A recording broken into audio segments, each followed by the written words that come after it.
Ces derniers temps, je me suis découvert une fascination grandissante pour les arbres. Je trouve que les arbres peuvent être tellement majestueux, tellement inspirants, tellement porteurs de, je sais pas, rassurants, et puis ça nous parle de fruits, ça nous parle de vie.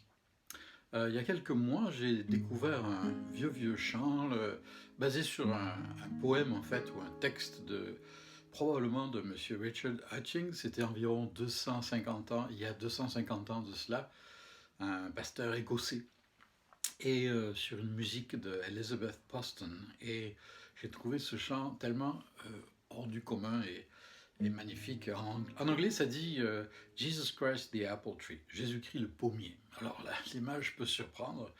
En fait, il y a une parole de la Bible, on n'est pas certain si c'est à cela qu'il pensait, mais dans le livre du Cantique des Cantiques, l'hymne de l'amour par excellence, il y a une phrase qui dit pareil à un pommier au milieu des arbres de la forêt, tel est mon bien-aimé. J'aime m'asseoir à son ombre, et son fruit est doux à mon goût ou à mon palais. » Alors, ça évoque l'amour.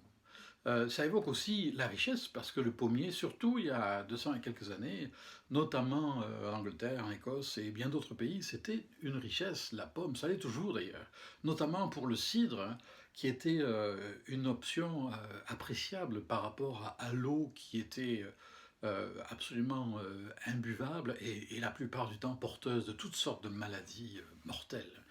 Alors le pommier, la pomme est devenue symbole d'un trésor précieux, d'une richesse.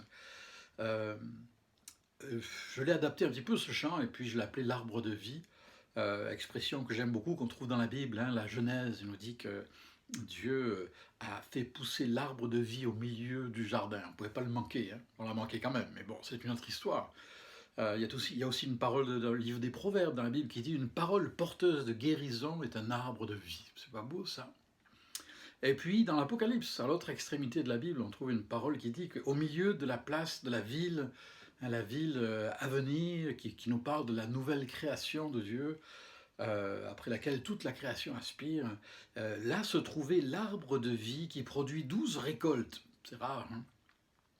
Il donne son fruit chaque mois et ses feuilles servent à la guérison des nations. Et nous savons combien nos nations ont besoin de guérison. C'est tout l'écho du message de l'Évangile, message d'espérance. Et c'est ce que porte ce chant, l'arbre de vie qui nous parle d'ombre pour ceux qui sont terrassés par la chaleur des épreuves du soleil, qui nous parle de fruits, qui nous parle d'oxygène. Quelle parole actuelle, hein, qui nous parle de force, qui nous parle aussi de sève, l'arbre de vie. Et ma prière, mon désir, c'est que ce chant vous donne envie, donne le goût de revenir au pied de cet arbre qui est la personne et le message précieux de Jésus-Christ.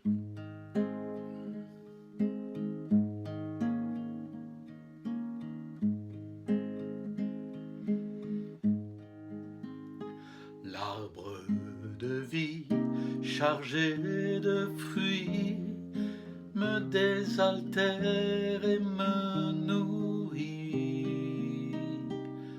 L'arbre de vie, chargé de fruits, me désaltère et me nourrit. Rien ne saurait se comparer à Jésus-Christ, l'arbre de vie. Rien ne saurait se comparer à Jésus-Christ, l'arbre de vie. Loin du tumulte de ce monde, je me réfugie à son ombre. Loin du tumulte de ce monde, je me réfugie à son ombre. Source de paix et d'harmonie, c'est Jésus-Christ, l'arbre de vie.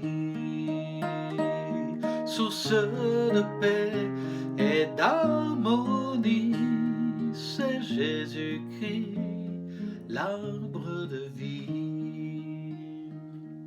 La sève qui coule en ses veines guérit, apaise toutes mes peines. La sève qui coule en ses veines guérit, apaise toutes mes peines. Jamais je ne veux m'éloigner de Jésus-Christ, l'arbre de vie. Jamais je ne veux m'éloigner de Jésus-Christ, l'arbre de vie. L'arbre de vie, chargé de fruits, me désaltère et me nourrit. L'arbre de vie, chargé de fruits, me désaltère et me nourrit. Rien ne saurait se comparer à Jésus-Christ, l'arbre de vie. Rien ne saurait se comparer à Jésus-Christ, l'arbre de vie.